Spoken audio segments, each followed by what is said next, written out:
இந்த நாம் தமிழர் கட்சியை நான் ஏதோ வசப்பாடுறேன் திட்டுறேன் அப்படிலாம் கிடையாது. இன்னைக்கு அந்த இடத்துக்கு மாறி வந்துட்டு அப்படிங்கிறதா என்னோட கோவம். அந்த நாம் தமிழர் கட்சியில நானும் உணர்வால இணைஞ்ச ஆளு தான்.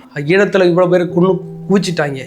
இன்னைக்கு தமிழ்நாட்டில் பெரிய அளவில் வேற தெலுங்குல இருந்த வேற ஆட்கள் பெரிய ஆழ்மர் செலுத்திக்கிட்டு இருக்காங்க. நம்ம தமிழ்நாடு இப்படி போயிட்டு இருக்கேன், நமக்குன்னு ஒரு தலைவன் வரமாட்டான்னு யோசிச்சுட்டு இருக்க நேரம் தான் சீமான்ற ஒரு நபர் வந்தார்.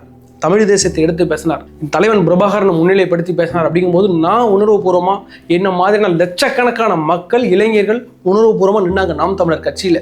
அப்படி இருந்த கட்சி ஏதோ ஒரு சில குறிப்பிட்ட உங்களுடைய சுயநலனுக்காக ஒட்டுமொத்த கட்சியை அடமானம் வச்சுட்டு உங்களுக்காக இத்தனை இளைஞர்கள் எதுக்காக வந்தாங்க? நீ திமுகவை எதிர்க்கிற, நீ திமுகவோட சமரசம் பண்ணாம நீ எதிர்த்துக்கிட்டு இருக்கில்ல, அதனால உன் கூட நிக்கிறன்னு லட்சக்கணக்கான இளைஞர் நின்னாங்கல்ல, எங்க போயிட்டாங்க?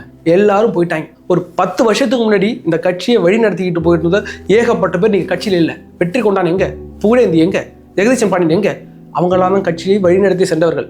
சீமான் துணை நின்றவர் தான். இன்னைக்கு சீமான் தான் பெரிய முகமா இருக்கிறார்கள். அவர்கள்லாம் எங்க போனாங்கன்னே தெரியல. 30 வருஷம் சீமான் கூட இருந்த ஒரு நபர் ஜெகதீஷ் பாண்டியன்றவர் கடைசியாக விட்டுட்டு போகும்போது எனக்கு அவர் அண்ணன் தான், அந்த பாசம் என்னைக்கு மாறாது. ஆனால் இன்னைக்கு அண்ணன் சரியான வழியில் போகலை, அவர் தடமாறி போயிட்டார்.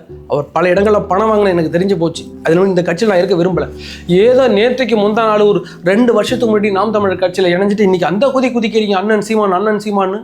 அவருடைய உண்மை முகம் தெரிஞ்சுதான் 30 வருஷம் கூட இருந்த ஒரு மனுஷன் விட்டுட்டு போனா சும்மா விட்டு போயிருப்பாரா?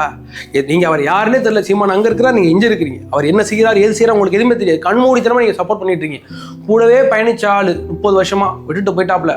கேட்டா அங்க காசு வாங்கினாரு, இங்க காசு வாங்கினாரு, அங்க காசு வாங்கினாரு, அதெல்லாம் எனக்கு பிடிக்கல, தமிழ் தேசத்தை அடு வச்சுட்டாரு, ஒரு போற பாதை சரியில்லை அப்படின்ட்டாங்க. அந்த இடத்துல இருந்தா எங்களை மாதிரியான பல தம்பிகள் அந்த கட்சியிலேருந்து வெளியேறி இன்னைக்கு வந்துட்டோம்.